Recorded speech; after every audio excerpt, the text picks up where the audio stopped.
Hello, my spookies. It's your host and narrator, Henrique Couto here, bringing you another little bit of terror that made 2024 so damn special.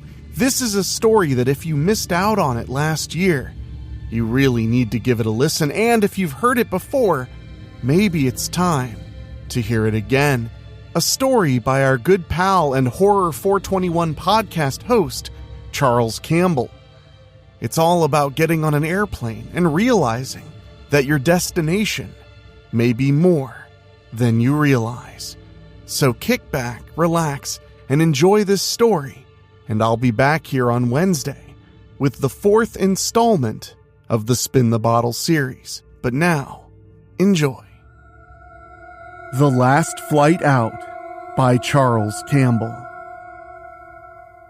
Zone 1 is boarding. Everyone with a boarding pass in Zone 1 are cleared to board Flight 752 from Hartsfield-Jackson International to Seattle. Please present your boarding pass and be prepared to have carry-ons checked if they will not fit in the overhead compartment or under your seat. The pretty, petite blonde wearing the Delta name tag smiled as passengers lined up to board the 284-passenger ready Boeing 757-300. Sheila popped out her earbuds. The sounds of Maria Maria by Santana emitted from the tiny dangling speakers, and took another glance at her boarding pass, hoping it would magically change zones from 4 to 1. She had 2 carry-ons, and if her luck was per usual, she would end up checking the overhead bag because a few inconsiderate passengers would overstuff their allotments, leaving most of zones 3 and 4 in the baggage lurch. The airport was crowded with your typical mix of people. Business types with iPads and laptops in hand, stressed out parents herding up their children, and more than a couple of people that Sheila prayed would not be seated beside her because they would overlap over a quarter of the way into her economy class seat. Another 10 minutes passed before Sheila heard the sweet sound of, "Now boarding Zone 4. Sheila made her way past the smiling blonde that scanned her boarding pass and was pleasantly surprised that she wasn't asked to check her carry-ons as she cleared the entrance ramp and stepped into the jetliner. "Okay, 22C, Sheila mumbled as she held her laptop bag out in front of her with the duffel bag dangling behind as she navigated down the middle aisle, finding her window seat. This really is my lucky day, Sheila thought to herself, as she was one of the last passengers to board. In the compartment right above her seat, there was a hole just big enough to stuff her duffel bag, leaving her laptop to be shoved under the seat in front of her. Sheila took her seat, strapped her belt, and was asleep before the flight attendant gave instructions on emergency exits and safety belts. This is the captain speaking. We have now achieved an altitude of 10,000 feet. You may now use approved electronic devices. Please keep your seatbelts fastened. Thank you for flying Delta Flight 752 to Seattle." "Hi, dear. I hope I didn't wake you." A spindly old man reached across the middle seat and gently tapped on Sheila's arm. She turned to look upon the smiling elderly man whose hand was still gently placed on her shoulder. His were the hands of a man who'd seen their share of hard labor, the hands of a man that had been on top of many a roof on many a hot summer's day. "No, sir, you didn't wake me. My name's Sheila Baker," she said as she patted the man's fingers on her right shoulder with her left hand. "I'm Otis Thornton." The skinny 70-something smiled at Sheila with teeth that, to her surprise, appeared to be all his, 100%, and not a spot of yellow on them. "Pleased to meet you, Mr. Otis interrupted. "No, mister. Just Otis." Sheila smiled and said, "Okay, Otis. Looks like we have a little breathing room, huh?" Sheila patted the empty seat that separated them. Not that it would have made that much of a difference if he was sitting in the seat right next to her. Otis was a little over 5'6", and couldn't have been any more than 125 pounds soaking wet. He was immediately engaging with light green eyes that shouted kindness. Sheila had to stop herself from reaching out and touching the full head of neatly combed snow-white hair. "Oh, the pleasure is all mine," Otis started. "I don't get to sit beside beautiful women that much anymore. Well, not since I lost my dearest Ella." The kind eyes told a story that Sheila desperately wanted to hear. Otis, I must say that I am pleased that you will be my company on this flight. Sheila shuffled in her seat so she was facing Otis directly and pushed a strand of her hanging brown hair back behind her left ear. Well, thank you, Sheila. I'm an old man that likes to talk. Just let me know if I start to talk your ears off and I'll be quiet. Well, thank you, Otis. I'm a 32-year-old woman that likes to listen, so talk all you want. You might regret that invitation, Sheila. Otis's eyes lit up with the prospect of sharing his story with her. Try me. Okay, here it goes. And Otis began. It was the summer of 1958 when I first laid eyes on Ella Stanton. She was working at the Snowcap as a roller waitress, and she was very good at it. I remember hearing the wheels of the skates whisk by on the asphalt as she left behind a sweet trail of lightly applied perfume while she rolled to and fro and back and forth. Her auburn hair was like a campfire at sunset, and her skin was fair and as soft as a butterfly's kiss. At least as soft as how I like to imagine a butterfly's kiss. I was a young man of 23 when she first smiled and batted her brown eyes at me. You see, I helped my father back in those days. He was a self-made, hard-working man. Otis Thornton Sr. moved to Augusta, Georgia with my mother, Jeannie, when I was a toddler way back in the early 40s. I take after my father in the way that I'm built, spindly and all, but I have my mother's face and my hair used to be sandy blonde in another lifetime. Anyway, back to my angel. I remember my hands ached like the dickens from laying shingles on that hot July day when Ella rolled into my life. I remember that I ordered a double cheeseburger all the way and a Coke float when Ella said, "You sure are skinny. You think you can handle the double?" Did I mention my father was there with me? Well, he was, and he answered for me because my mouth couldn't speak the words outside of the order that I had just blurted out. Yeah, I've seen him eat 4 thick pork chops with just as many mashed taters at home and still be hungry, young lady. My father gave her an Eastwood squint with a turned-up grin and continued. I'll have the same thing, but I'll take the Coke without the float. From that day on, I visited Ella at least 3 times a week, mostly without my father, although he would still come along once in a while when he got the craving for the goodness of that double burger. This went along for about 2 or 3 months before I got up the courage to court Ella. My father told Mother about Ella about 2 weeks into me missing too many home-cooked meals. Then they were both on to me. My mother wanted grandchildren as I was an only child. There was something about her lady parts that didn't quite work right after I was born. I remember that she doted over me enough for 4 children, so much as a boy all the way up to and through manhood. Ella's mother, Lucille, is where she got that auburn hair and fair skin. Her father, Thomas Stanton, worked at the True Value hardware store selling hammers, wrenches, nails, and whatnot. All Ella got from him was the brown eyes. I remember them staring through me the first time I came calling on his youngest daughter. Ella had 2 older sisters that, at the time, were already married off. Janice to some businessman named Earl, and, if I recall correctly, Francine who married a butcher named Steve or Sam. Something that started with an S. Anyway, Ella was the last chickadee left, and Daddy Hawk certainly favored her over the 2 that had flown the coop. Lucille took to me right away, but Thomas Stanton took a lot of coaxing. He had to meet my father to gauge my stock and upbringing. I could tell from our first handshake that he favored the callus that had developed on my hand. He knew from that first shake that I didn't have the hands of a paper pusher or, God forbid, an insurance salesman. Mr. Stanton knew I came by an honest wage from the sweat of my brow. That was a win for me right up front. Even with that, it still took coaxing. Sheila, I hope I'm not boring you so far. Otis, not at all. It's the opposite. I don't want you to stop until you tell me everything. It's a long flight and your story has me hooked." Sheila could feel the stress of her life melting away as she listened to the tale of Otis and Ella. "Okay then," and Otis continued. "So Ella and I married almost a year after I met her father for the first time. About a year after that, we welcomed our baby girl, Marilyn, into the world. Marilyn turned out to be a pediatrician.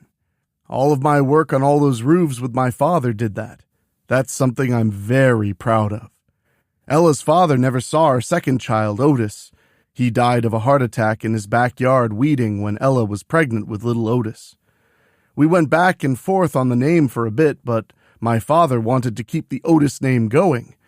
And the truth of it was, Thomas Stanton wasn't around to object, and my lovely mother-in-law, Lucille, well, she just fell to pieces, and her baby girl, my wife, my sweet Ella, wasn't far behind on the falling to pieces train. Don't go away. Weekly Spooky will be right back.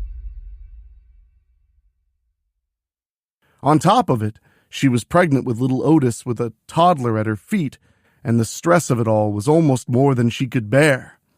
To tell the truth, looking back on it now, it was. And I know this may sound selfish, almost more than I should have been able to bear. But my father raised a pillar of strength, and that's not just me boasting, my dear. I truly was like a block of granite in those days. Thomas's funeral was on September 22nd in 1962, and little Otis was born just 2 days later on the 24th. In those days, folks hadn't heard of anything like postpartum depression. We just called it the baby blues, and Ella's father passing combined with it didn't give little Otis much of a chance. I just didn't know it back then.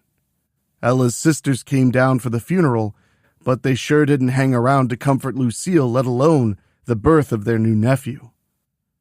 I guess they were grieving in their own way, but they sure as hell got out of Dodge before the soil in their father's grave had even settled. I think the guy whose first name began with an S was behind Francine's early departure.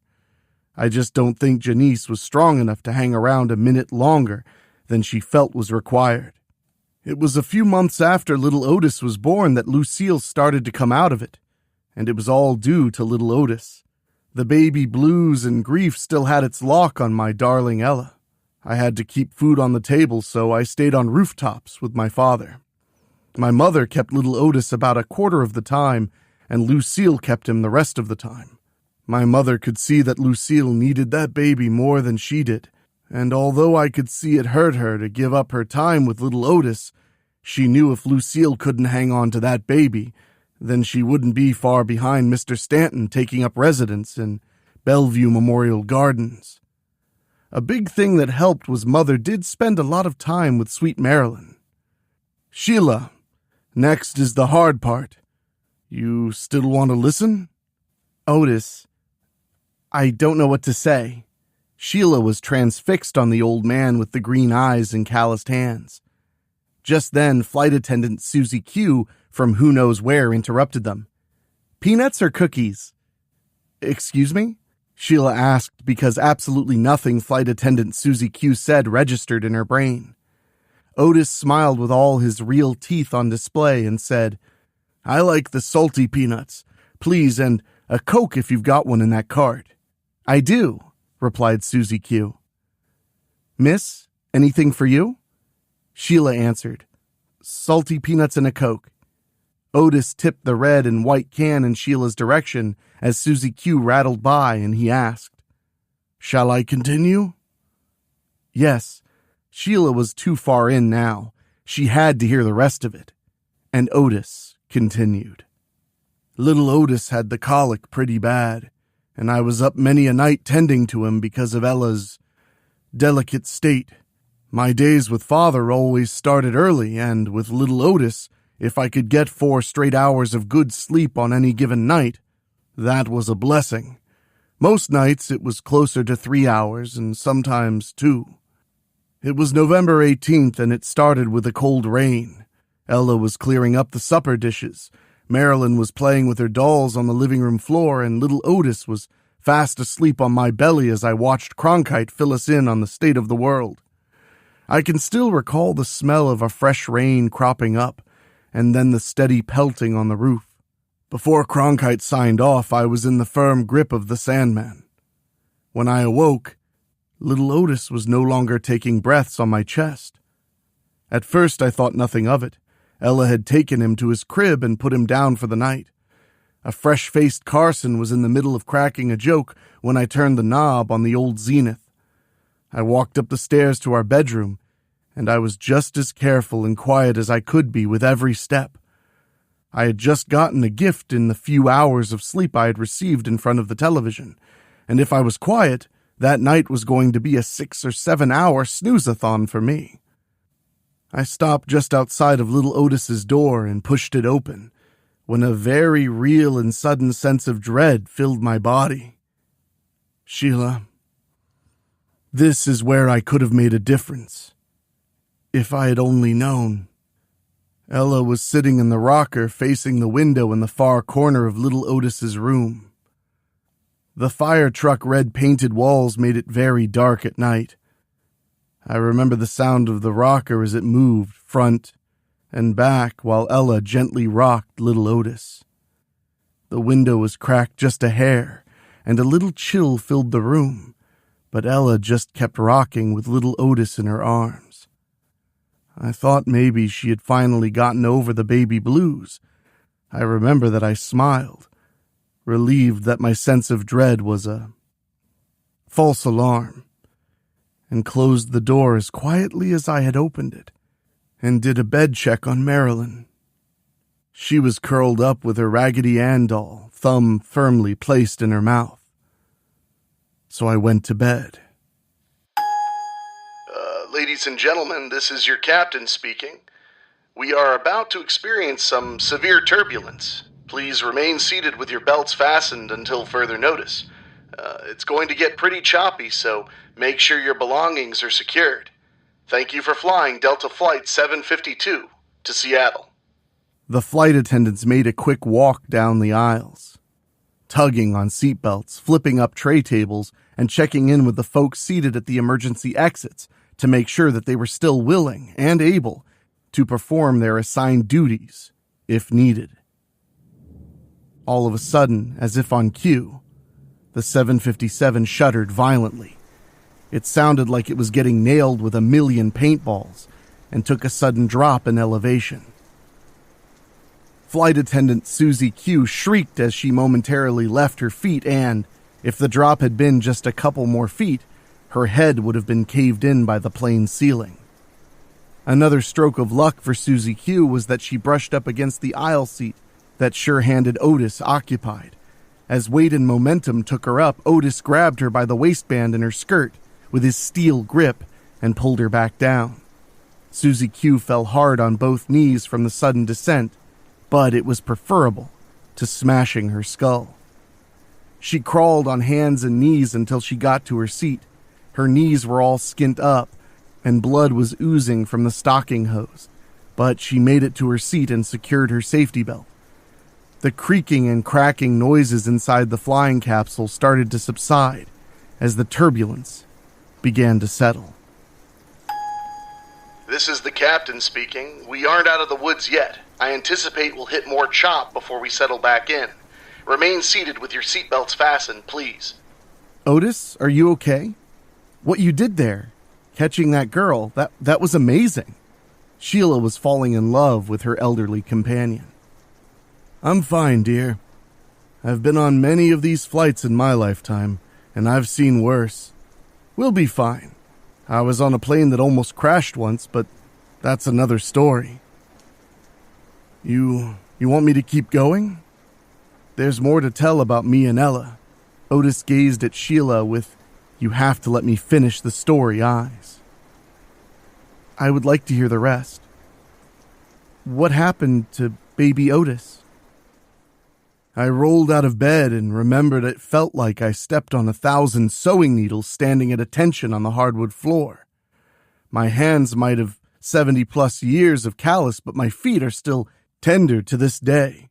Ella was lying there, still lost in her dreams as I shuffled across the floor to grab my bathrobe. I generally slept in my undershorts and nothing else. It was colder than usual that morning, and the reason was apparent when I pulled the robe over my shoulders. The window on the left side of our bedroom was fully opened, and there was a little puddle on the floor directly underneath. So I closed the source of the morning's frosty rise and turned back to find a towel. I remember moving into the hallway, looking just a moment to check in on Marilyn, and she was still nestled under her blankets, so I continued down the hallway, toward the towel closet. Just before I got there, I noticed that the door to little Otis's room was completely closed. We never left the door to his room completely closed, so this got my attention right quick. My breath got shorter the closer that I moved to little Otis's door. The white knob seemed to look at me, daring me to turn it, but, almost warning me not to, I hesitated as I expected it to grow a mouth and say, "Otis, I wouldn't turn me if I were you." But I did turn it, and then I stepped in. Every window in the room was wide open, all 4 of them. The room was a literal icebox. Water was everywhere, much more than any single towel could pick up. Water splashed under my feet as I sprinted toward little Otis's crib. I slipped in the water when I made a stubborn stop, and both my feet flung out from underneath me. I landed with my ass on the floor and my feet sticking out from under the crib. I grabbed the bottom of the crib rail and pulled myself up, shedding the soaked bathrobe as I did. His little green eyes were staring up at me, and his mouth was slightly open as if he were still trying to suckle. I reached down to grab my son, and his blue body was cold and stiff. Did you hear that? Better check the locks on your doors. Weekly Spooky will be right back. I'll never forget the sound it made when I pulled my blanket-wrapped baby from the crib mattress. It was almost like the sound of pulling apart Velcro. I was looking into little Otis's hungry eyes when I heard Ella mumble, "I'm sorry," in the doorway. "Sheila, this was all my fault. It really was. I knew better than to leave her alone with little Otis the night before. Lack of sleep overruled rational thinking. Not that I'm using that as an excuse, because I'd gotten a good chunk of sleep for me that night before I went to bed.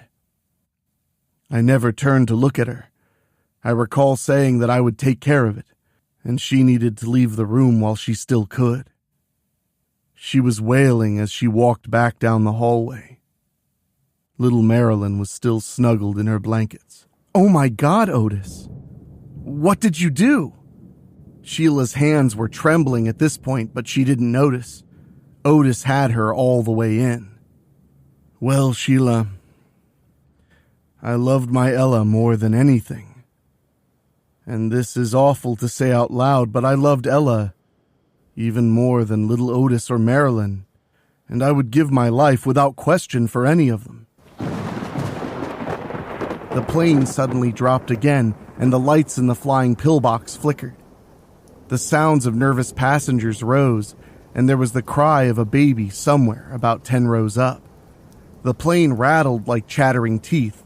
The flight attendants were breezing through the aisles, holding the sides of the seats as they moved through, trying to make sure that all the passengers were secured. This is the captain speaking. The chop we're experiencing is severe. Everyone, remain seated, flight attendants included. Everyone in your seat and stay there. If you have to use the restroom, I would suggest you hold it if at all possible. This turbulence is unpredictable, and we aren't out of it yet. No, thank you for flying with Delta Flight 752 after this update. This update was to keep your ass in your seat and don't move, so says El Capitan. Otis? Sheila reached out and grabbed him by the tips of his fingers with both of her hands. "Please, finish the story." "Are you sure, dear? I hear some fear in the captain's voice now, so he has my attention." Otis pulled both of her hands into his, and Sheila nodded her head yes, and Otis continued. Lucille was at the funeral, and she said maybe 2 words to me the entire time she was there. There was definitely blame in her eyes, and it was always directed at me. I suspect that she went to her grave thinking I killed that baby. And in a way, she was kind of right. My father and mother were there. My father never left my side for a second. My mother was all over the place. She was babbling incoherently for most of the service and clung to my father's shoulders like a frightened kitten. My father stayed stoic and strong for me, to show me how to be a man. I appreciated that more than he ever knew. Neither one of Ella's sisters showed up. I'm sure Mr. S. had something to do with Francine's no-show. Janice, I never knew why she didn't make it.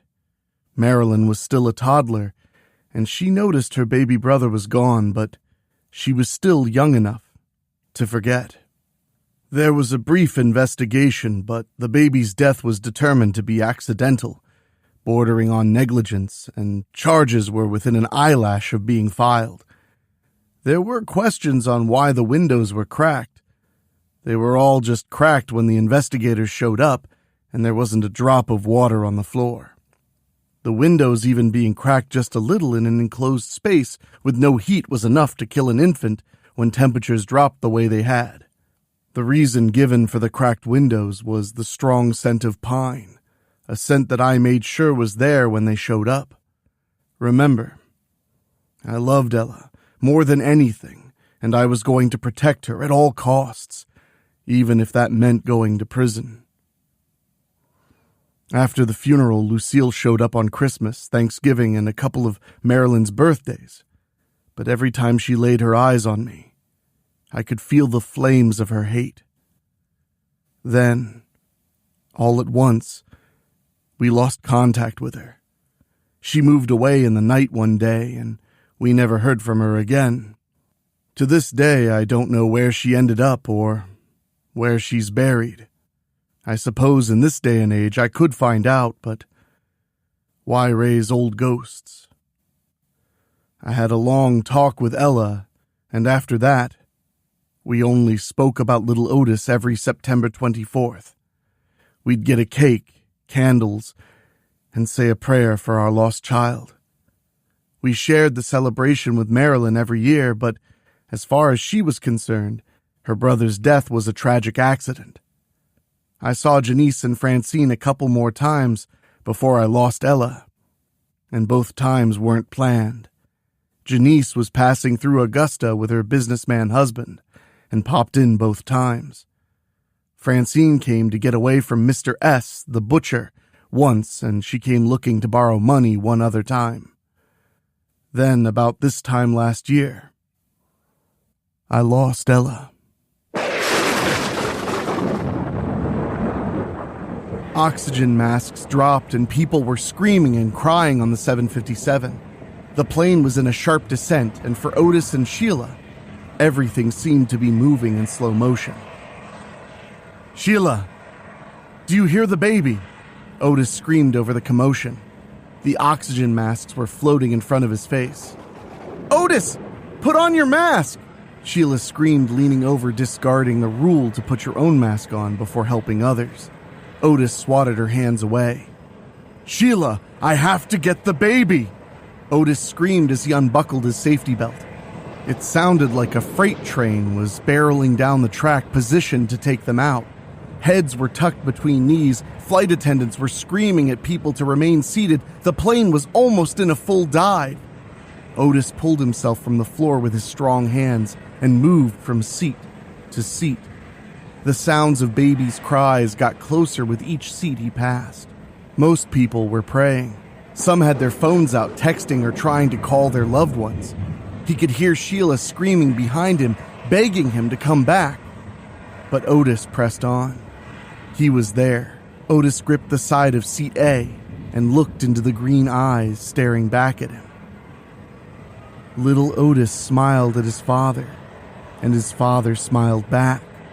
Otis kept his grip on the front of the seat with his right hand and unbuckled the child with his left. He lifted his son close to him.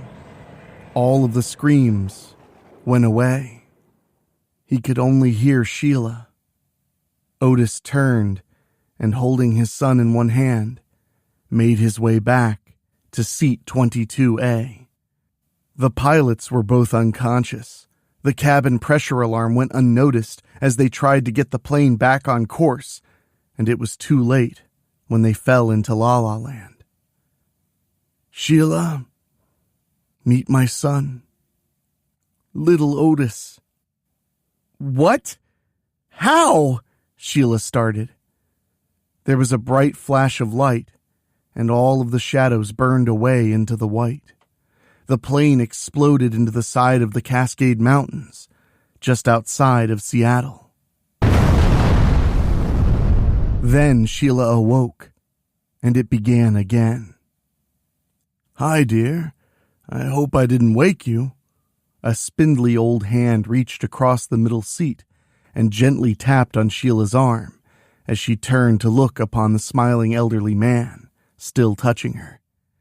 His hands were the hands of a man who had seen their fair share of hard labor, the hands of a man that had been on top of many a roof on many a hot summer's day. Bellevue Memorial Gardens, Augusta, Georgia. Ella and Marilyn were at Otis and little Otis's graveside. Marilyn was standing behind her mother's wheelchair with a hand on her frail mother's shoulder. It had been a little over a year since they lost Otis in that horrible plane crash, and Otis had lost Ella and Marilyn. Marilyn, I have something to tell you, Ella started. What is it, Mother? Asked Marilyn. Let's go to the snow cap, and I'll share it all. Ella wiped a tear from her eye. Okay, Mother. Goodbye, Daddy and baby brother. I love you. Marilyn pushed the wheelchair up the incline. As they passed, a middle-aged couple smiled as they walked by holding hands. The tall man and his wife stopped 2 plots away from Otis and little Otis. The marker read, Sheila Alice Baker.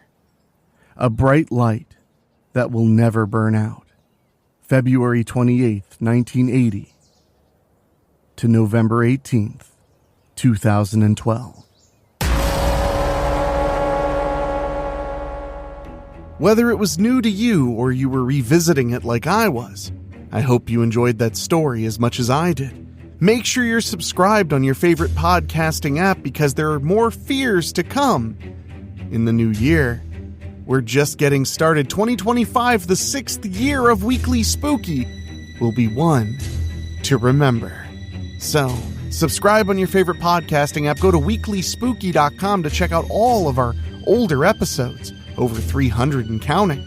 And of course, if you love what we're doing and you want to support us on Patreon, you can find out all that information by going to weeklyspooky.com/join. I'll see you guys on Wednesday with the 4th installment of Spin the Bottle.